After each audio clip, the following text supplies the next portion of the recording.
This is a Film Stories original podcast. Love this podcast?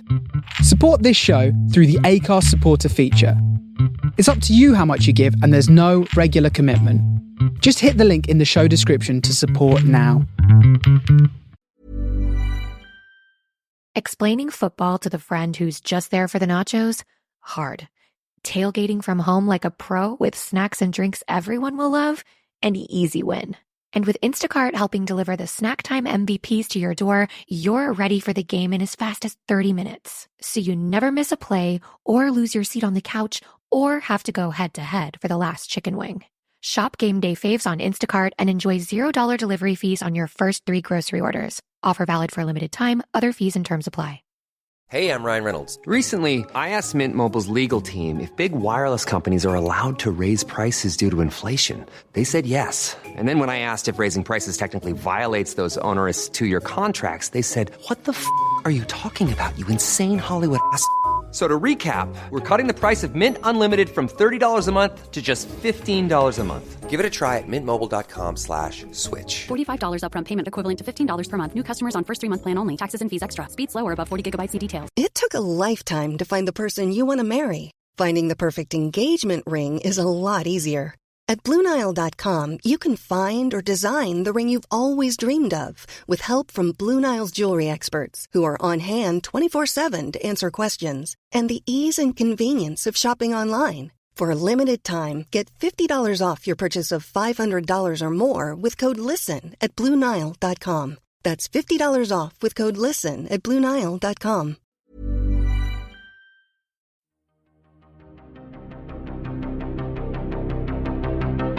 This is Writers on Film, the only podcast dedicated to books on cinema.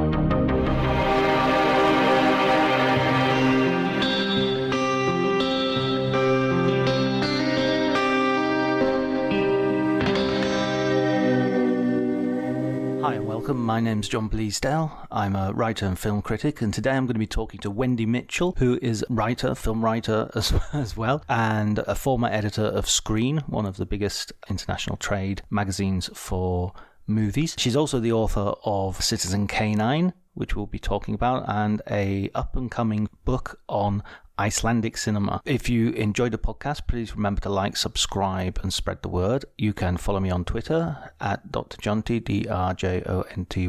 But before you do any of that, please enjoy the conversation.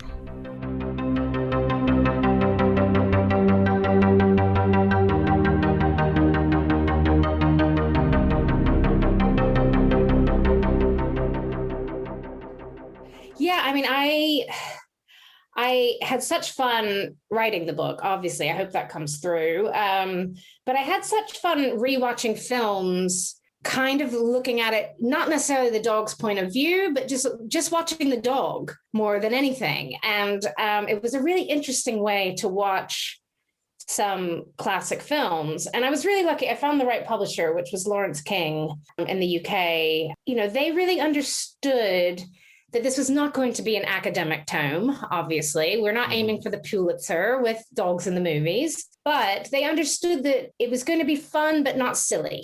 And they understood why I needed to have Umberto D in the book. And, you know, they didn't push me to make it sort of lowest common denominator, isn't this dog cute? So yeah, I really found the right people who got what I had in mind of what I wanted to do.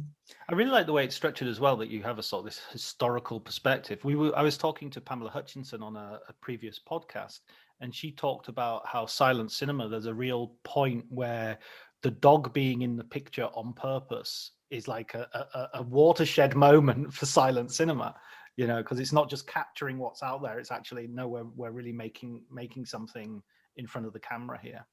Yeah, I listened to Pamela's interview with you, and I'm not worthy to be on this podcast after somebody like her, but, you know, the book starts out with Chaplin's A Dog's Life from 1918, and then we do 100 years since then. But, you know, I think in silent cinema, especially, there's such physical comedy, and, you know, just watching A Dog's Life, that this dog can match Chaplin for physical comedy. And they work really beautifully together. And yeah, it was just a delight sort of rediscovering, Chaplin alongside Mutt, the dog, who worked very well with him and, later is said to have died of a broken heart because Chaplin, they really bonded during the shoot. And then Chaplin went on a tour selling war bonds and Mutt stopped eating because he missed Chaplin so much. And they said he died of a broken heart, John. I don't know if this is myth, Hollywood myth, but no, I don't like the fact that the dog died of a broken heart, but it's, one of those wonderful sort of legends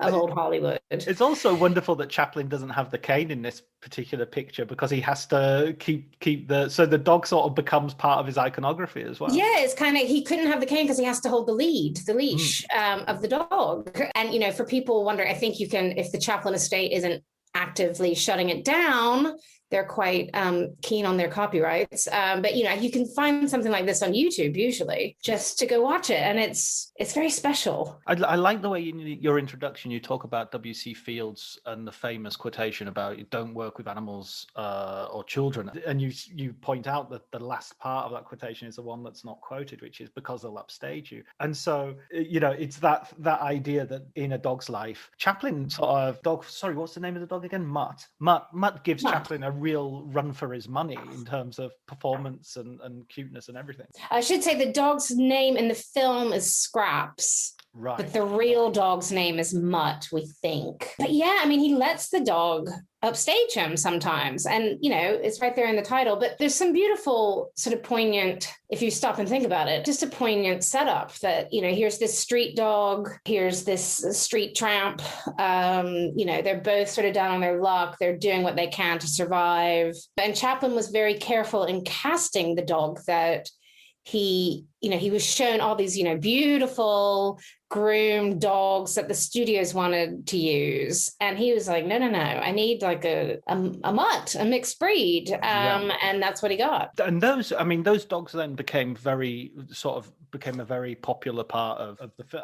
I remember the another one that you put, I think it might even be just the second one in the book, Rin Tin Tin, which for some reason I sort of have the name in my head, Rin Tin Tin, but I've never actually seen the film but it's like, I think I must have heard it quoted in popular culture. Yeah, Rin Tin Tin was the star of his day. He got, I'm trying to think of how many fan letters a month. It was like 50,000 fan letters a month and was better paid than some human actors. And just phenomenal. And I had sort of known the name and have I seen one of these films? Because some of them are sort of out of print or hard to find. But I will say that Rin Tin Tin, if we're talking about Rin Tin Tin, we have to mention great writer from the New Yorker, Susan Orlean, wrote an entire biography of Rin Tin Tin. Oh my God. You need to get her on the pod. And it's just, I read it on holiday and it's just like a page turner. It's really fascinating. But I went back and rewatch some of the clips. And this dog is like running up a tree. This is not CGI talking dog cuteness. This dog was such a physical performer. And yeah, it was like huge business for the studios. This was a Hollywood legend. And I think it's kind of hard for us today to even imagine that. But dogs like Rin Tin Tin and Strongheart later, and then, Lassie, they were sort of box office gold. People went for the dog. I don't think we would see that today. So I think it can be hard for us to get our heads around, like, this was the star. The dog was the star. Or even say the horse. I remember Champion the Wonder Horse and yes. Ed the Talking Horse. And was it Ed the Talking Horse? I know that, there was Francis the Talking Mule, which I loved when I was growing up. But yeah, I think there's Mr. Ed. Yeah. Well, speaking about growing up, what was your sort of first connection with like animals in films? Is it something you've always sort of as a kid growing up, or is it something that you got interested in later when you got your own dog? Or when can you remember first watching that interface between those two things? Yeah, well, this is sacrilege, but I remember loving That Darn Cat when I was little, that Disney film. As you may have guessed already, I didn't study film academically ever, but I loved films growing up. And, we had dogs. We had a really great Dachshund, a little obese Dachshund called Snickers that I loved to pieces. And I think in England, he would have been called Marathon. Yes. Well, has he been rebranded? And I took a more serious path with writing about film. I was editor of Screen International, which is the trade business magazine about the film industry. But I sort of rethought of it then. It's like I noticed, like, anytime we would have pages and pages of, film screening listings, and the production editor would say, oh, do you want this picture or this picture? They would sort of make fun of me because I would tend to choose a picture if it had like a cute animal. And they're like, you do know which magazine, this is not Horse and Hound, you're working for Screen International. And it was sort of alongside this. I think it was about 2005. Yeah. Or maybe 2005, 2006. I was attending the American Film Market in LA, and they were promoting an upcoming remake of Lassie. And they had the canine actor coming around, and there was a publicist, let's give him credit, Dennis Dembia at Rogers and Cowan, brought this beautiful dog to our office at Screen, and he had the dog like pose with us, and the dog's name was Hey Hey, and he put his little paw on my leg, and I just fell in love. And then I learned that Hey Hey was a direct descendant of Pal, who played Lassie in the 40s. And that, I don't know, it sort of got me thinking of, wow, there's such a rich Hollywood history with dogs, and I couldn't believe nobody had ever done a book, really. And so, yeah, that was all sort of in my mind. And then, I met Toby Rose, who runs the Palm Dog and the Fido Awards. And he'd asked me to be on the jury of the Palm Dog in Cannes, which is great fun. And all of this was kind of coming together. And at the point when I was leaving the editorship at Screen, I decided to step down and focus on some other projects and do some freelancing. And I just thought, what would be really fun to sort of clear my head? What would I really just love doing? And so I pitched this book, and, just getting to look at pictures and films of dogs and write about them. It was just perfect time to do something like that when I was leaving. We write a lot about, what's the tax credit in Manitoba to get this film financed. Oh, that's my favorite article. That was my favorite article of Screen. Yes, my goodness. We do talk to directors and producers and actors and everything else, but, it is a more serious publication. And this sort of cleared my head, and I loved it. It was just fun. Thinking about what you were saying just earlier as well, I mean, I remember growing up in the 70s and 80s, and our TV and films, and I mean, a lot of things like Lassie went from film to TV, didn't it? And we also had all those African shows like Daktari and sort of Safari, Born Free, and all that sort of stuff. We seem to be much more engaged with the animal world than maybe we are today. I mean, do you think that's true? Yeah, and sort of in the 70s, you did go. I mean, Benji was a superstar, as you mentioned. Like really big business, Benji, and one of the most successful, I think, before like Blair Witch came along, one of the most profitable sort of low budget features, because Mr. Higgins, I think his name was, that had Benji, took the idea to the studios and they all rejected it. And so he made the film on his own for no money, really. And then, wow, it took off. And, Alfred Hitchcock said he loved Benji, which I love to picture, Hitch sitting back in a private screening room watching Benji. But yeah, I think in that sort of 70s, especially 70s, 80s, maybe, there was some great animal films. And I remember stuff like Born Free. And it feels like maybe now they're seen as a little, maybe more silly or not. Maybe you get them more CGI'd. Or, of course, you have like the David Attenborough Planet Earth type nature documentaries, which are amazing, but I don't think we're seeing as much of like how we as human beings interact with pets and other animals. And maybe that'll come back. I mean, everybody and their sister got a dog during lockdown, so maybe we'll start to see more of that. Who knows? The perfect lockdown movie would be someone with a new dog trying to make sourdough pastries and bread. There you go. And, I have to plug Annie from 1982, that version of Annie. And I must have watched that film 100 times growing up. And Sandy. I mean, Sandy's a big part of that story, and he gets a whole song.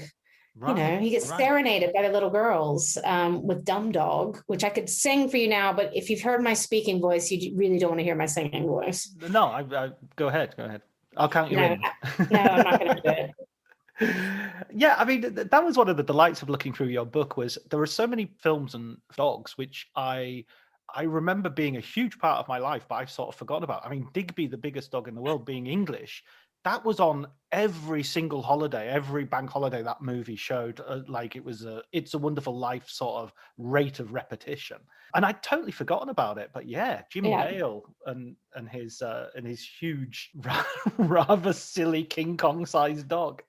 I mean, I have to say, because I'm I grew up in America, obviously, and I moved to the UK, about 16 years ago or so. So Digby did not cross the pond into my consciousness as a young person. Shocking that I can't believe it. Amazing quality. What did American children miss out on? But when I mentioned the book, one of my colleagues when I was working at British Council on the film team, Rachel Roby, was like, "Oh, well, of course you could put Digby on the cover."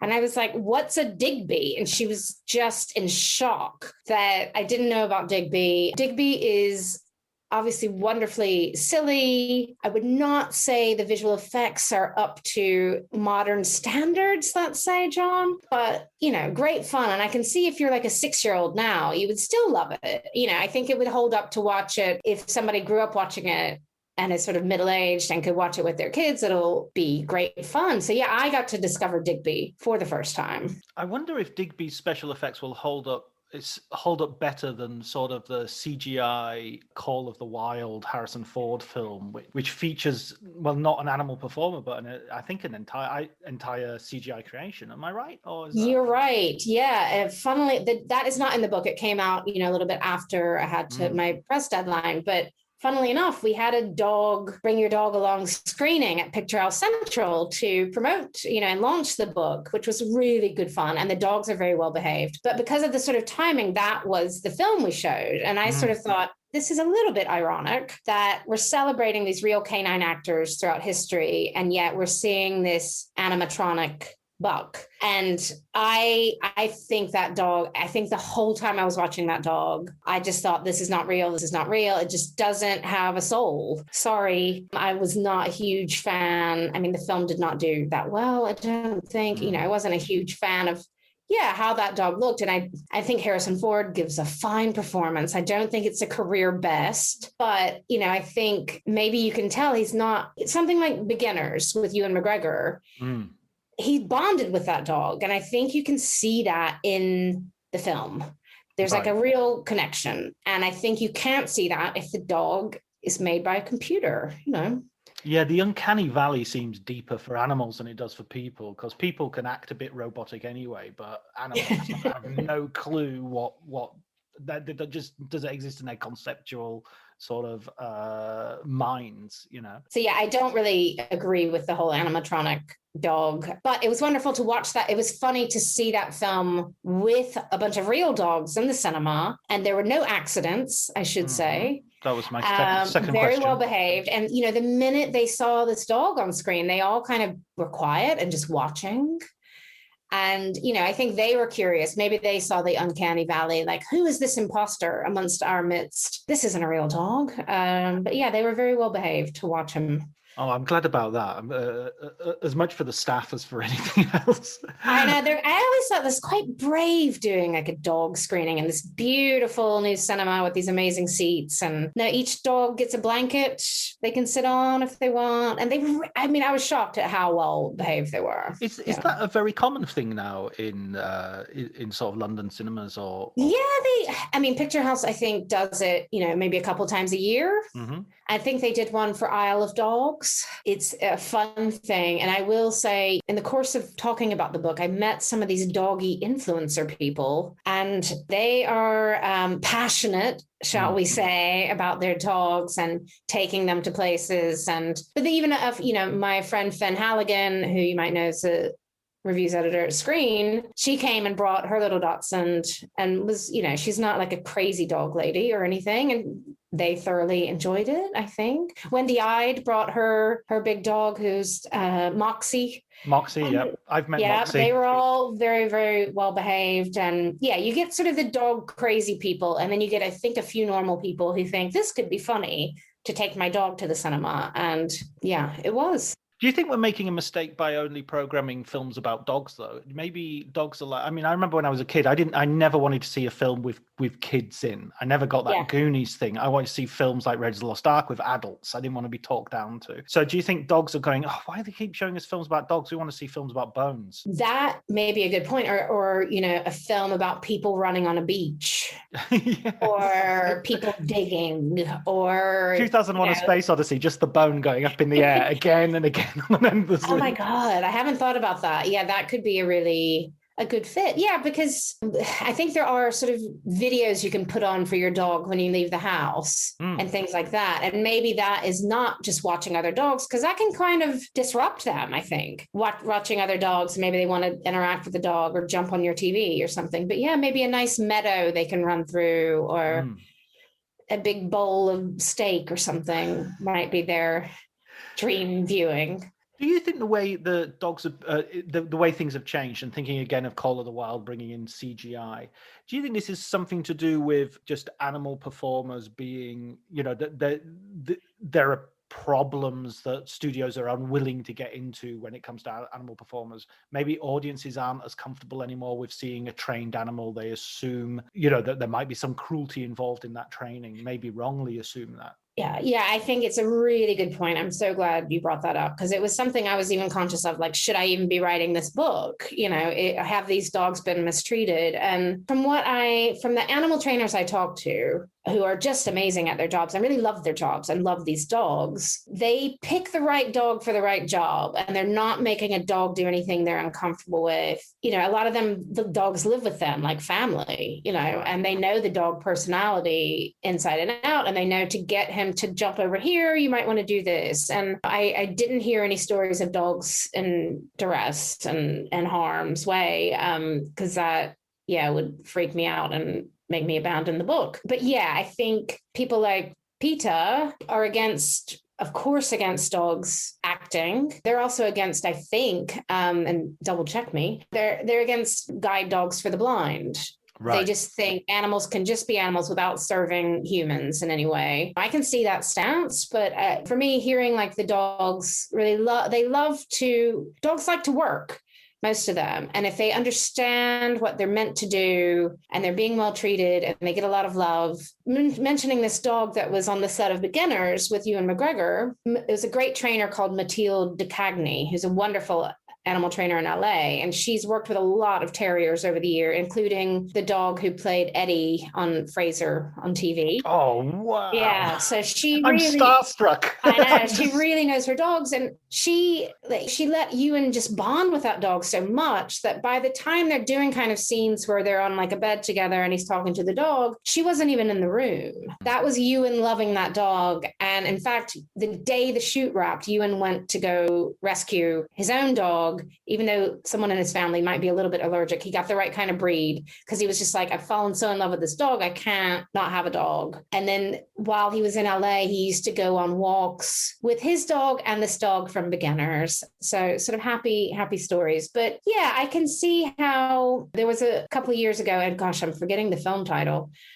Was it A Dog's Life or A Dog's Journey or A Dog's Purpose, or one of those, I think, a video leaked that seemed to show a dog in peril. I actually talked to the producers and the trainers who had worked with that dog and saying, that video was sort of manipulated. And there was an independent review that said, I think from the RSPCA or the Humane Society, to say that no dogs were in trouble in that shoot. Right. So yeah, I mean, it's something very much in our mind. And I'm blanking on the Japanese film that had a lot of cats and dogs. It was maybe in the 90s or early 2000s. And I didn't include it in the book because there are still some rumors that maybe a cat was mistreated on that set. And I just thought, you know what, I'm not going to promote that film I don't want to libel or slander anyone, but I don't have the resources to investigate that. But yeah, I think it's very much on people's minds. But I think it's also, a tribute to real dogs doing a job well, enjoying their work and, being in a very loving environment on a set. But like you said, also studios realize, I don't think a studio would have made White God, the Hungarian film, which we know from Cannes, that had 250 real dogs. And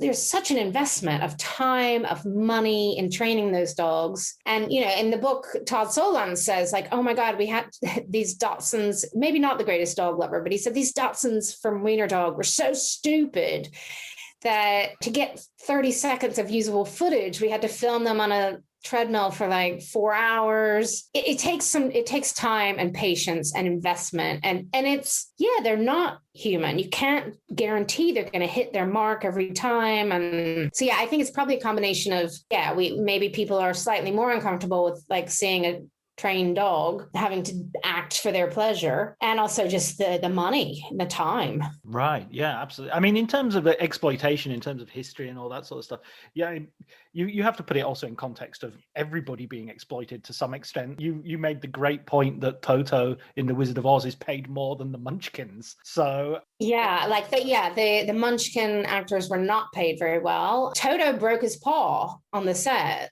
Terrible. And probably for health and safety, that just wouldn't be able to happen today. But it's not Higgins. I'm getting my dogs confused. It's a Cairn Terrier. Terry is the dog's real name. Terry was so bonded with Judy Garland, he got to go recuperate at Judy Garland's house for a couple of weeks. So he was stepped on by one of the Wicked Witch's guardsmen, evidently. So 2 weeks of recuperation. So in character. Yes. I would like to recuperate at Judy Garland's house for 2 weeks. Sounds good. But I think health and safety has greatly improved. And, I even wonder today, would Ren 1010 be allowed to run up a tree? Probably not. Or how do you train the dog to do that safely? So, even more amazing that we get to see these physical feats of the past, because we might not be able to see them in present day. Yeah, absolutely. There are some, when it comes to the treatment of animals as well, I think horses seem to get the worst in terms of Hollywood. I'm thinking of all those epic westerns and sort of epic films generally, the Ben-Hurs and the whatnots. We've talked a little bit and used the phrase sort of animal actor, animal performer. I wanted to ask you this question. I know there are great animal actors because you see the film and you go, oh, that dog is amazing in that role. Are there any bad animal actors? Are there any times you watch a movie and you go, that dog was very disappointing? That wasn't because I have one, so I'll give you one later if I'm sure I can come up with something. What I do like is and maybe some hardcore cinephiles and historians might say she's lost the plot, but I do think some dogs can emote on screen. I think dogs have emotions, when they're with human beings. Something like Benji, I think, can look excited when he's running, can look lovingly at somebody, and of course I'm projecting a bit, which is why we like animals in the films. But I also think sometimes you can capture a genuine emotion from an animal on screen and they are acting. Sometimes it's Hooch acting. I don't know. He's just kind of slobbering and walking around. Does he feel anything for Tom Hanks? I'm not sure. Sorry, Tom. You have to tell the listeners what the slobber was made of as well, because that was a particularly good detail. Yeah, so don't worry, that slobber is just egg whites. Yes. But it's still, it's just a bit gross. Hooch was played by a dog named Beasley. And Beasley lived to 14, 98 in human years. And it's a breed, a dog de Bordeaux that doesn't usually live that long. So Beasley had a good life. And, Tom Hanks has said I'm not going to spoil it, but he wishes the film had ended perhaps differently now. Yeah, I'm trying to think of a terrible dog actor, and I'm sure I saw many. Yeah, no, I think I have a soft spot for a lot of them in the book. I mean, I did watch films that didn't make it into the book, or some of those dogs in like Cats and Dogs, not a cinematic triumph, let's face it, but like some of those dogs just look like they're hitting their mark. They don't look like they're interacting. They're phoning it in. Yeah, exactly. But thankfully, what's yours? I'll tell you my one. Yes. I'll tell you my one, and I'm willing to accept the wrath of, because I'm gonna hit a few sacred cows here. I think Almodovar's short film that he made in lockdown with Tilda Swinton. I was so unconvinced by that dog. I thought the dog was. I'm not sure if he was unprepared or what the situation was, but he wasn't getting the right direction. Yeah. Almodovar, fighting words. Yeah. Yeah. I just think, and Tilda, of course, was the winner of this year's Palm Dog. So I'm really going after. I'm treading on dangerous ground here, but it was funny. I mean, I say this sort of in a maybe slightly flippant way, but at the same time, it's kind of funny when you see something and you just say, that's kind of not working. It's not necessarily the dog's fault, but they just haven't. Just having a dog doesn't automatically make it a wonderful dog. No, and I'm glad you say this, because I think that is what the whole idea of the book was, to pay tribute for the dogs that did a good job. I mean, even like, gosh, I can't stand Adam Sandler, and Mr. Beefy in Little Nicky just is the best thing about the film to me. And he's quite funny. And I was like, okay, this film is no good, or to me, it's not, a good film, but Mr. Beefy is really good. And let's honor him without having to honor the rest of it. But yeah, I think sometimes it just doesn't work. They're either phoned in, like you said, or just maybe somebody decides to use, their own dog and it doesn't work. But I mean, there's wonderful examples of people using their own dogs. Not just Tilda with the Souvenir 2, our Palm Dog 2021 winner in Cannes. I mean, Kelly Reichardt is one of my favorite filmmakers, and that's her dog, Lucy, in Wendy and Lucy. Kelly very graciously talked to me for the book. I've interviewed her about more serious things in the past, but I think she was really happy to talk about Lucy, and Lucy was comfortable on that set. It wasn't just a dog flown in. Lucy and Michelle Williams bonded. I think you can see sort of, also Lucy is not made to like do a bunch of tricks. Lucy is just allowed to be a dog on screen, but in a kind of a natural way. And I think you can get wonderful performances out of a filmmaker or an actor's own dog, but not making them jump through literal hoops.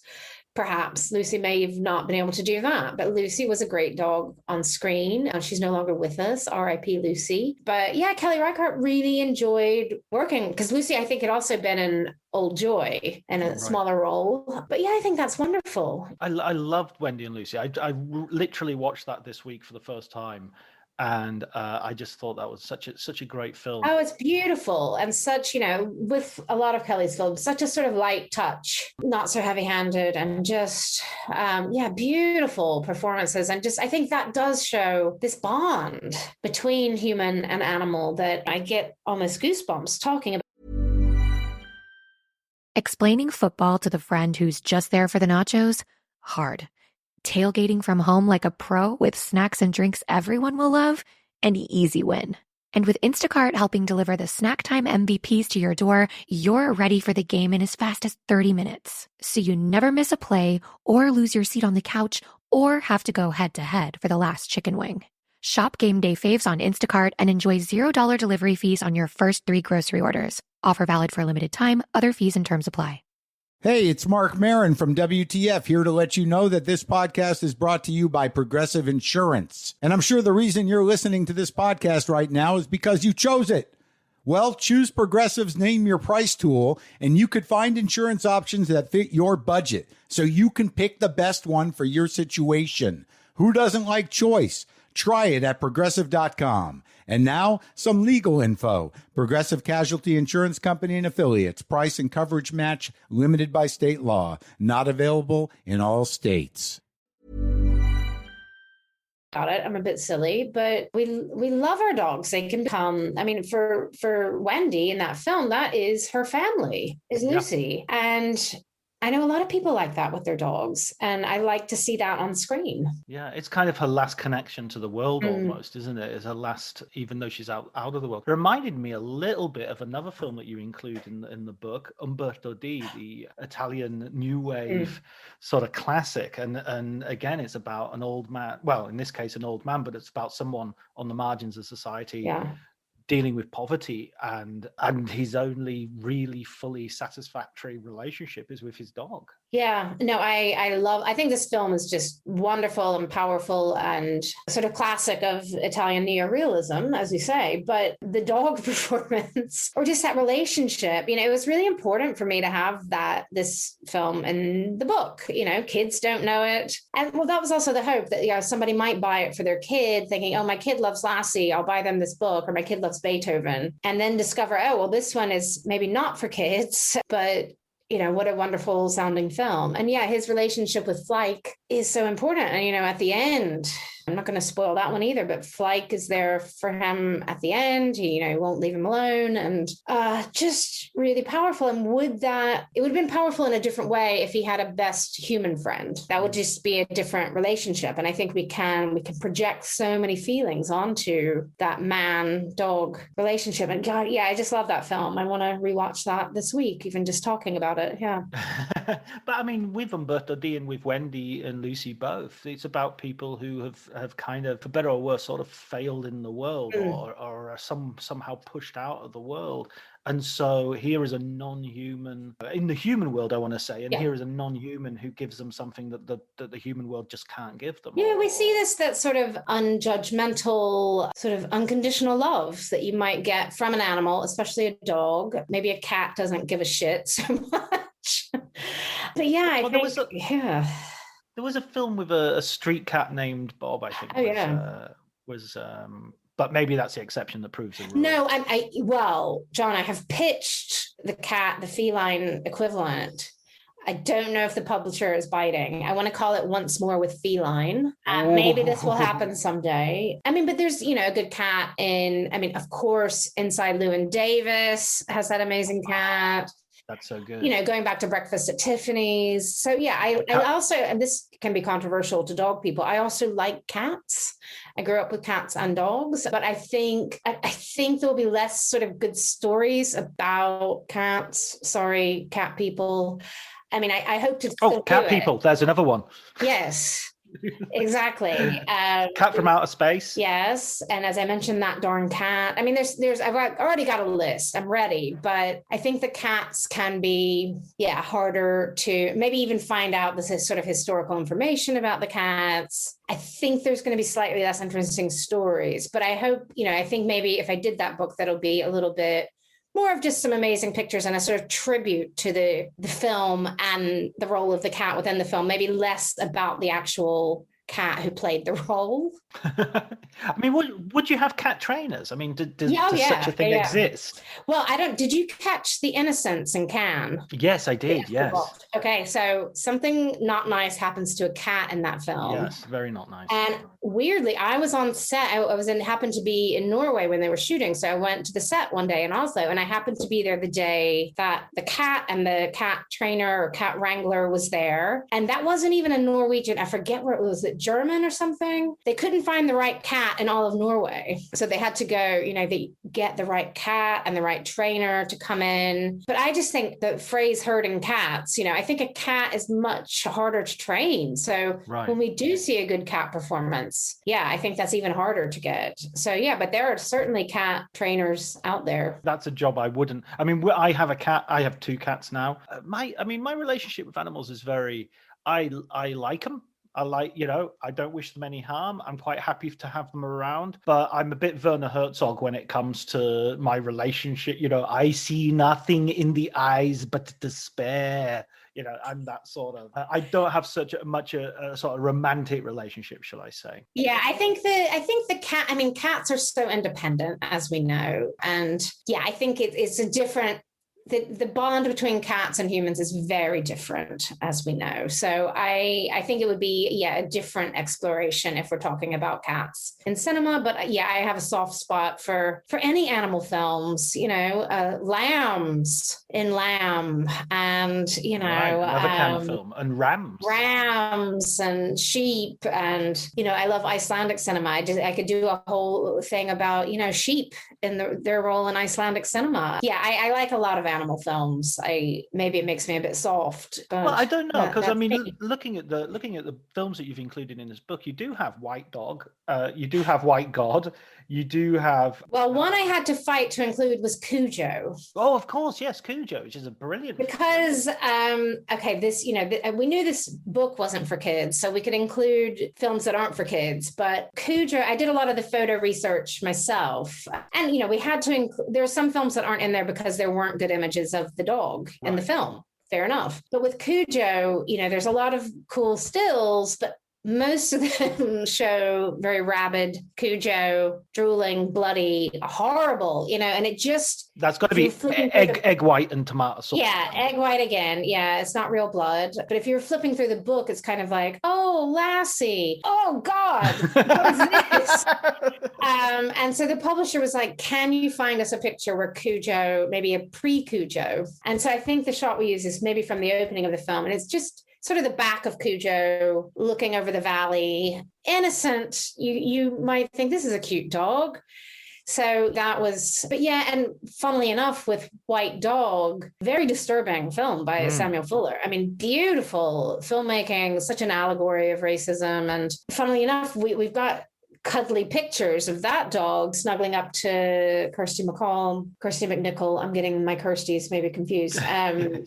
And it looks very cuddly in the pictures we chose for that, which probably doesn't represent the film so well, but picture looks nice. And then if you read about the film in the book, I think you'll understand it's not a cute dog for kids. Yeah. And I have to say, I love the story that Sam Fuller was going on holiday. They were, greenlit to start shooting after his holiday. And while he was away, the studio hired the dog trainer and the dog. And this is typical studio.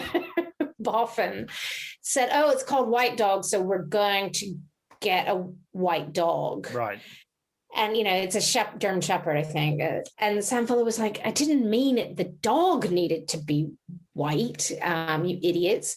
But funnily enough, the dog looks so good on screen because, shooting darker dogs can be really hard just in terms of lighting and cinematography. So the White Dog actually looks really good. But the typical studio note, very literal, oh, we need a white dog, The other sort of genre stuff, because you obviously have the cop films, which came out quite close together. It was a little bit of a Dante's Peak Volcano moment where you got... Yeah, sort of Canine and then Turner and Hooch, yeah, great cop films.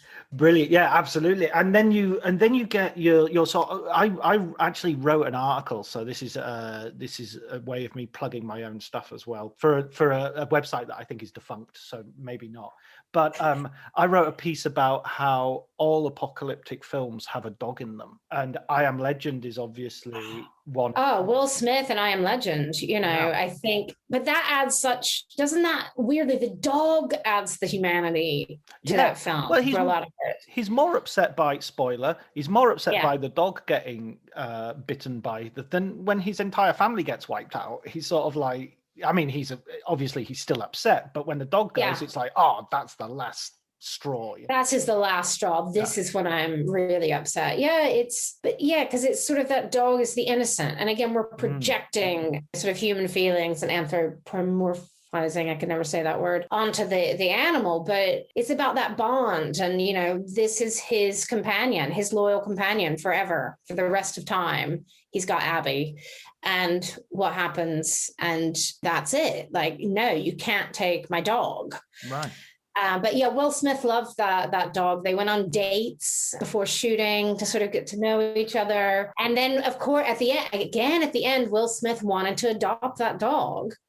And because when you visit a film set, you do see each crew becomes like a family for each film, and it's sort of like you're ripped apart. Never be together again after that last day of shooting. Oh. And you can understand that, like, yeah, if you're there with a dog every day, and then suddenly no dog. But the trainer loved the dog too much and part of his family, so he didn't let Will Smith have the dog. It's like an on-set romance almost.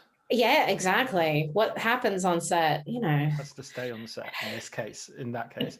One of the apocalyptic films that I was thinking of because there's a dog in the road as well, but there's the film A Boy and His Dog, a very, very young Don Johnson. Have you seen that? It's on my list to see, but I've never seen it. But I think it's in my Amazon Prime queue or something.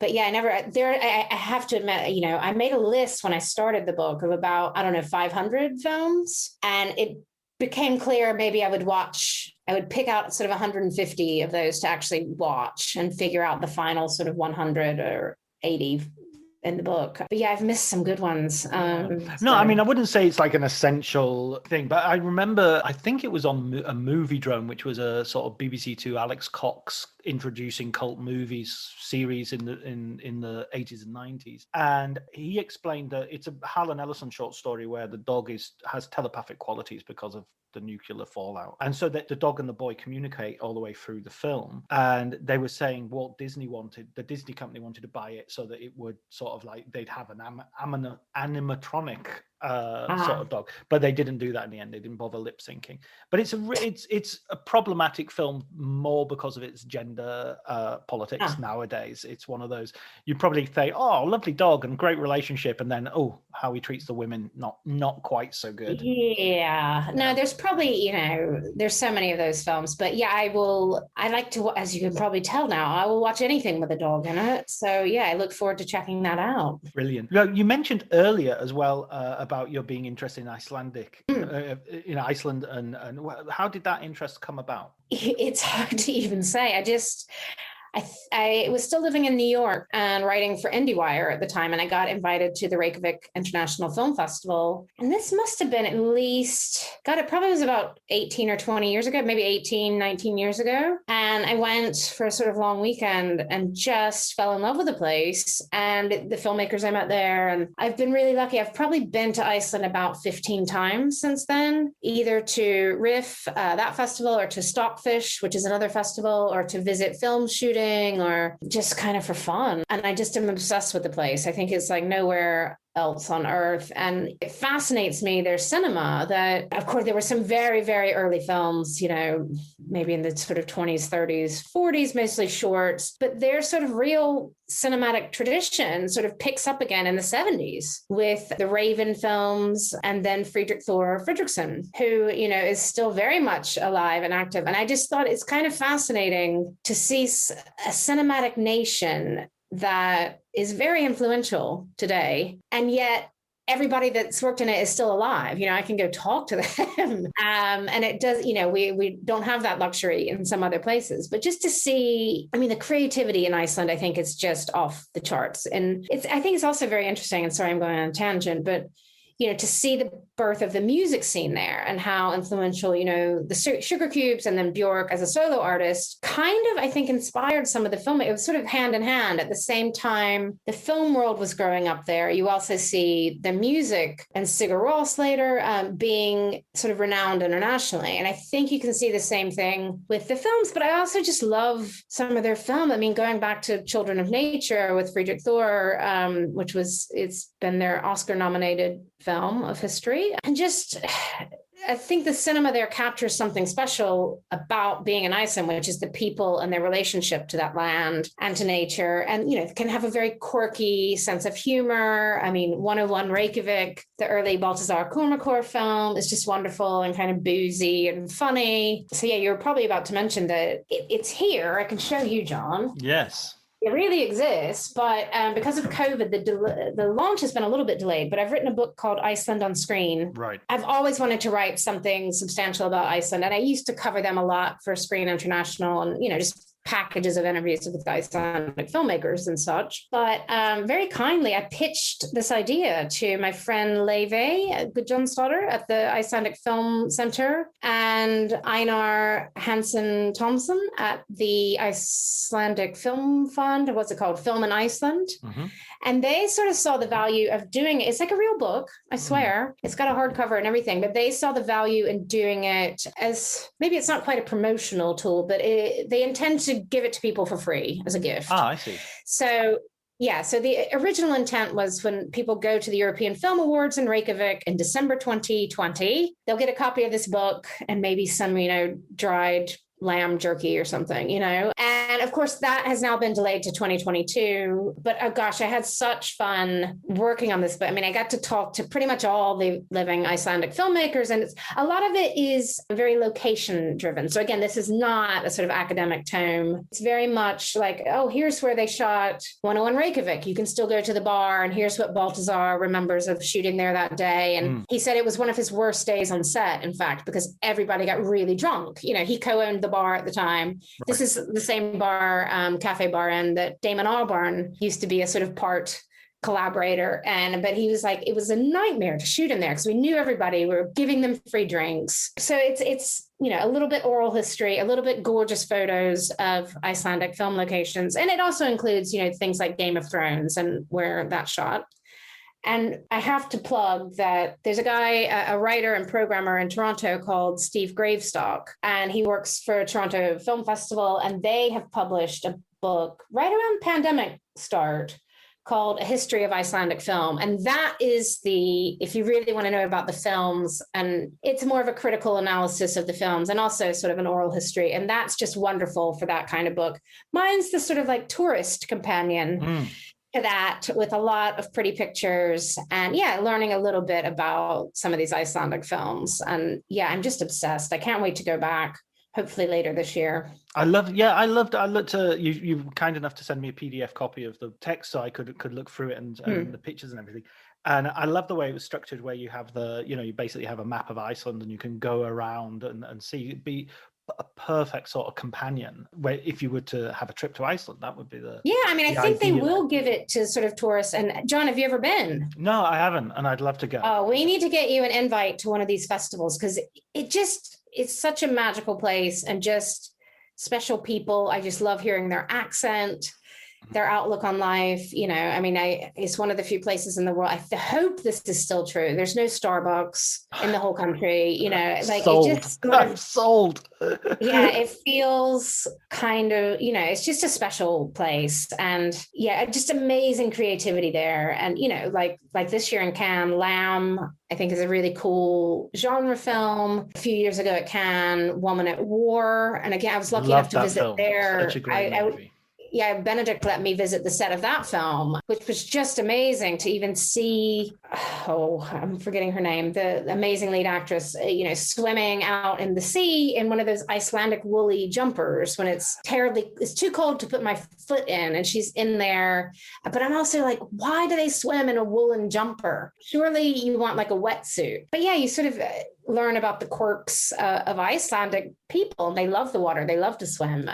There's just been so many great Icelandic films over the decades. So the star's name is Halldóra Geirharðsdóttir. Wonderful. I think they would be proud of you. Yeah, do you think that's for that pronunciation? Yes. That is close enough. Yeah, and in writing this new book, I did get to go back and watch some of those Icelandic films I had missed, some from the 80s and 90s, and just terrific fun. And they really hold up well. So I do hope people who are tourists might get to go to Iceland, get a copy of this book, go see where Game of Thrones had some sort of Jon Snow bonking scene in some cave, but also maybe discover, there's a wonderful Icelandic film called Dís, about a young woman. I think it was from the early 90s, maybe. And it's just like a really cool portrait of this young woman who's a little bit lost. And you can go visit the hotel where she worked as a hotel clerk. I love that kind of stuff. There was a time a few years ago where it seemed that every it was Ridley Scott was there, Darren Aronofsky was there with Noah, Christopher Nolan, I think, went for... Oh, Nolan's been there at least once or twice, yeah. And of course, the Eurovision film with Will Ferrell. Which I liked. I know. Not many I people think it's seem fun. to. Yeah. Oh my gosh, it's fun. Yeah. I like bad Will Ferrell films. I'm possibly the only person who thought Holmes and Watson was fine. I missed that one, shall we say? Well, Yeah. I wouldn't put it on your list above A Boy and His Dog, but Okay. But yeah. I didn't dislike it. Put it that way. You can put that on the poster. Yes, I didn't totally dislike it.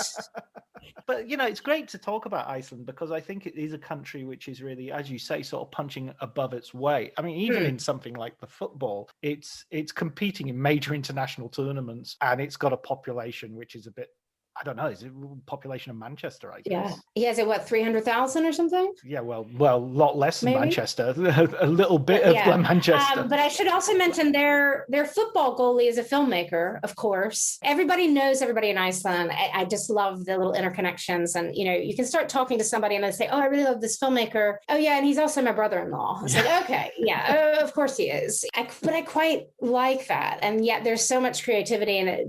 Not a huge, I hope, sense of competition there. I mean, although, they have a great Icelandic film center that does fund the local films, but, and this is when I'm going back to my Manitoba tax credit brain, they don't have enough funding to let every filmmaker every year who wants to have a great film made make their film that year. Sometimes, even if they like the project, they might have to wait a year or two. There are benefits to being such a small country, but also probably some challenges for them.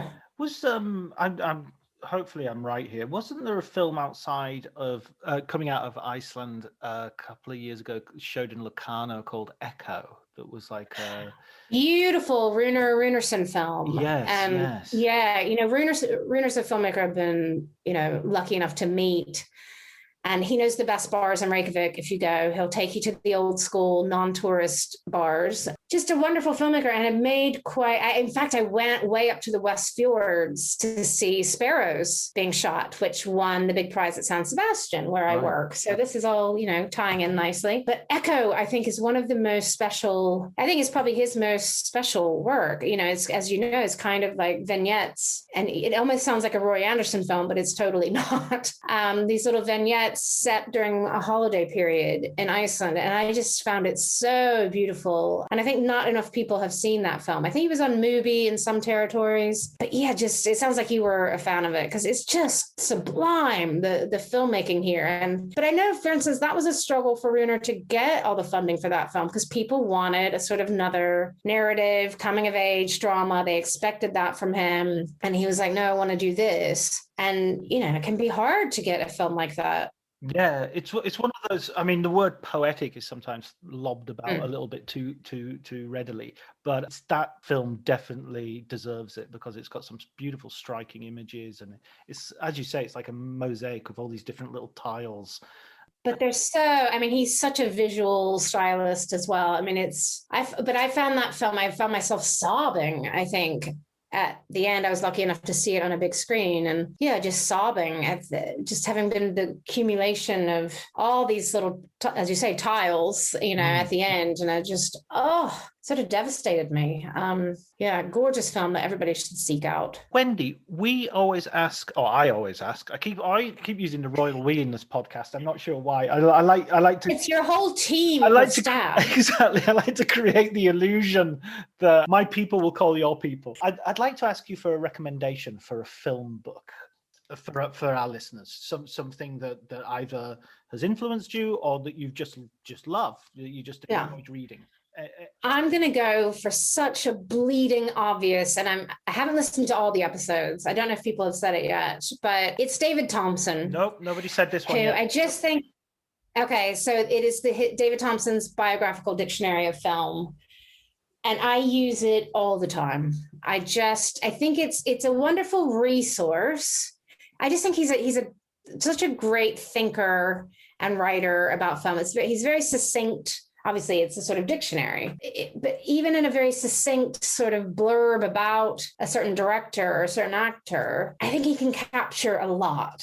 And, sometimes I don't totally agree with him. Or if, I've got his book, I'm looking at my bookshelf, Have You Seen, which is about 1,000 different films. And yeah, sometimes I don't agree with his exact take on a film, but I just think he's a legend, and we're lucky to still have him. And yeah, I think it's not the biographical dictionary. It's not something you would read start to finish, but and I don't mean this in the Citizen Canine way, but it would be a great book to have in the toilet, in the living room, somewhere you just want to read a few pages, or you see that White Dog is going to be on TV and you want to see what David has to say about Sam Fuller. And I just think, it's such a resource. And I love that it's not online. I love it's not a Wikipedia entry. It's in its own way, it is inspired. Because I was going to say, does it feel kind of like just a reference book? Of course it is a reference book, but I think it's more than that. And yeah, I really, really recommend that one. Brilliant. Yeah, I love David Thompson.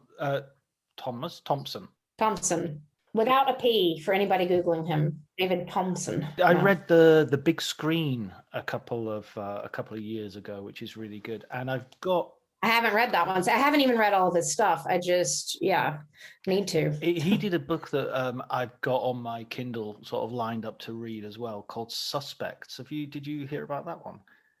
No, I haven't. I'm going to write that down. Well, it's a really interestingly different approach, because it's essentially a series of almost like short stories, which is basically assuming that everybody in the cinema world, as in the characters like Rick from Casablanca and Joe Cairo, or all these different people, all live in the actual world. And he just produces biographies of sort of what they did before the film, what they did after the film, and who they interacted with, who appears in another film. And it's just a really interestingly original expansion of that sort of filmic universe. That sounds really wonderful. Yeah. He does have it seems like a very ordered mind, but also quite a creative way to look at things we think we might know. Exactly, yeah. And that's what I was, when we were talking right at the very beginning of our conversation about looking at films. You were saying earlier you don't write academic tomes and stuff, but don't know if we've had anybody on who does so far. We're all, especially I think a certain generation. I think maybe the generation that is coming after us have all been to film college and studied all cultural studies and stuff like that.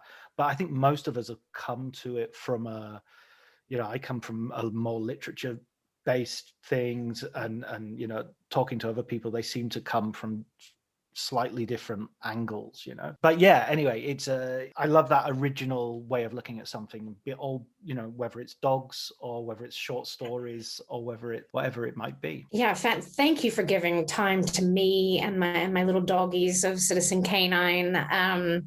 Yeah, because I think some people hear about the book and they're just like, that's for kids. And, that wasn't the intention, but it was intended to be fun. No, it's definitely fun. Had fun discussing. It's amazing fun. And it's got some really good stuff in. And it's also made me really want to go back and watch Lassie Come Home, because I've never seen that film, and it's got Elizabeth Taylor in it, and it's got Roddy McDowall. Yeah, and as you watch it, look at that dog's shiny coat, because as you would learn in the book, they had a different dog to play Lassie, and it wasn't delivering. So they had this, I guess this dog Pal was a stunt dog or like a double or something, and they let Pal try the river scene, and it worked out. But fun fact that Pal was a male dog, because they shot the film in the summer, and in the summer the female collies tend to shed more fur, and they wanted this full coat. So the title should have been Laddie, I guess, if we're being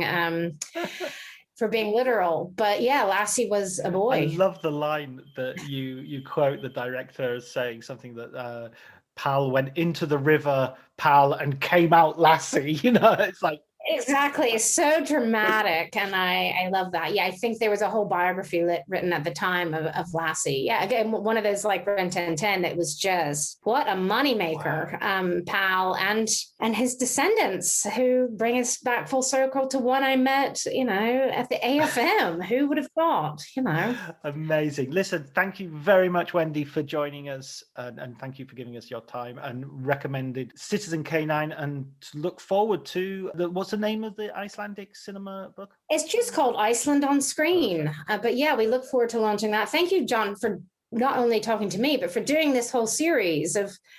I've really enjoyed dipping into some of the episodes and look forward to hearing from more of my peers. It's just fascinating. Thank you.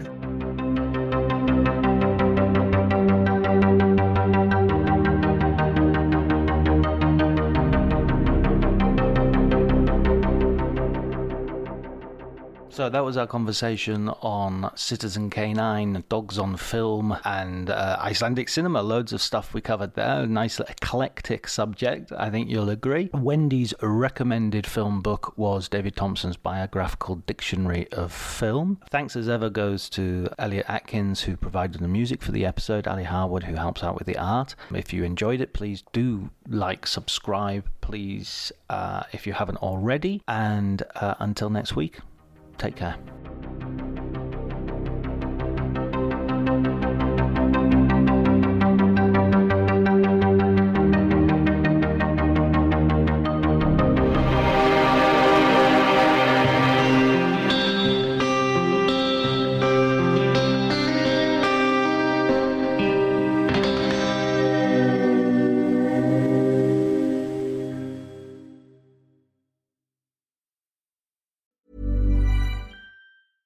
$1-800-Flowers.com knows that a gift is never just a gift. A gift is an expression of everything you feel and helps to build more meaningful relationships. 1-800-Flowers takes the pressure off by helping you navigate life's important moments by making it simple to find the perfect gift. From flowers and cookies to cake and chocolate, 1-800-Flowers helps guide you in finding the right gift to say how you feel. To learn more, visit 1-800-Flowers.com/ACAST. That's 1-800-Flowers.com/ACAST. This episode is brought to you by Progressive Insurance. Do you ever find yourself playing the budgeting game? Well, with the Name Your Price tool from Progressive, you can find options that fit your budget and potentially lower your bills. Try it at Progressive.com. Progressive Casualty Insurance Company and Affiliates. Price and coverage match limited by state law. Not available in all states. My dad works in B2B marketing. He came by my school for career day and said he was a big ROAS man. Then he told everyone how much he loved calculating his return on ad spend. My friends still laugh at me to this day. Not everyone gets B2B, but with LinkedIn, you'll be able to reach people who do. Get a $100 credit on your next ad campaign. Go to linkedin.com/results to claim your credit. That's linkedin.com/results. Terms and conditions apply. LinkedIn, the place to be, to be.